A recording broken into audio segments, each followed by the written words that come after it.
चुनाव से पहले, लोकसभा के चुनाव से पहले सरकार ने तत्काल ईडब्ल्यूएस पास करा दिया और ईडब्ल्यूएस भारतीय संविधान की हत्या थी, क्योंकि भारतीय संविधान में आरक्षण प्रतिनिधि का जो पैमाना तय किया है वो आर्थिक आधार पर कभी नहीं हो सकता।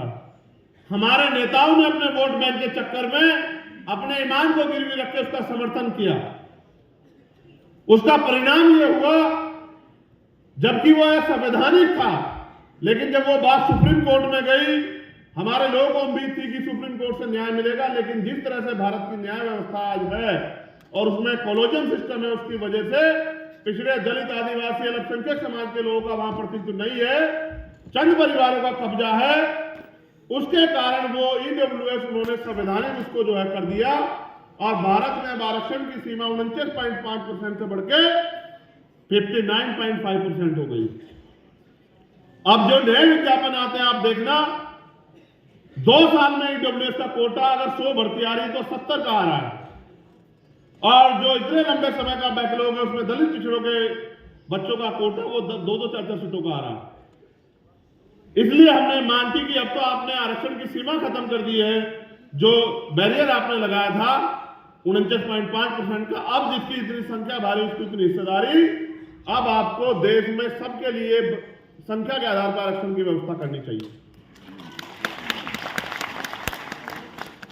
और जब हम सरकार से बात करते हैं तो सरकार कहती है कि साहब हम पे तो साधन नहीं, तो हमने कहा कि ठीक है, आपने पिछड़े वर्ग के लोगों को 27% आरक्षण दिया। आप गौर से सुनना मेरी बात को, जाके समाज में बताना कि आपने पैमाना बना के 52% ओबीसी को 27% आरक्षण दिया, उनका आधे से ज्यादा हिस्सा आप खा के चले गए।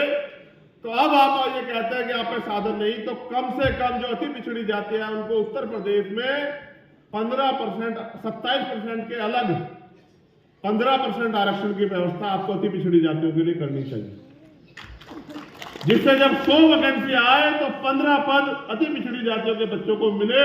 जब सिविल सर्विस की 100 वैकेंसी आए तो 15 बच्चे पाल, प्रजापति, कश्यप, निषाद, मौर्य, साक्य, कुशवाहा के भी जाए, उनका भी प्रतिनिधित्व हो, वो भी बैठ के कुर्सियों पर अपने समाज के लिए कुछ करें। उसी क्रम में हमने कहा कि उत्तर प्रदेश में शेड्यूल कास्ट की 66 जातियां हैं। 6 जातियों के लोग तो मेहनत करके किसी तरह से आगे बढ़ पाए, उनकी संख्या भी अगर आप सही तरह से काउंट करोगे तो वो 25% से पार होगी, लेकिन आप उनको 15.5% आरक्षण देते हो। तो जो अति दलित जातियां हैं, जिनका अभी तक जो शिक्षा में जिनका जो आगे नहीं बढ़ पाए, जिनका क्लर्क नहीं बना, उनको अवसर मिले, इसलिए 5% अतिरिक्त आरक्षण जो मिल रहा है उससे ज्यादा 5% आप देने का काम करो, अगर वास्तविकता में इन वर्गों के आप हितैषी। जबकि मैं जानता हूं कि जो केंद्र की भारतीय जनता पार्टी की सरकार है वो इतनी नालायक सरकार है कि उसने तो अपने पूंजीपति मित्रों को खुश करने के लिए पूरे आरक्षण व्यवस्था का तमाशा बना दिया। इसका परिणाम हमने 69,000 शिक्षक भर्ती में देखा। कल भी उस पर एक आदेश आया कि पूरी वो 6800 जो नियुक्ति अलग से दी गई थी, हमारे आंदोलन के बाद वो निरस्त कर दी जाए। हमने देखा कि 69,000 शिक्षक भर्ती में 20,000 पद हमारे खा गए, चोरी और ऊपर से सीना चोरी, और फिर इनके बचाव में न्यायालय खड़े हो जाते हैं। ये अच्छा नहीं है।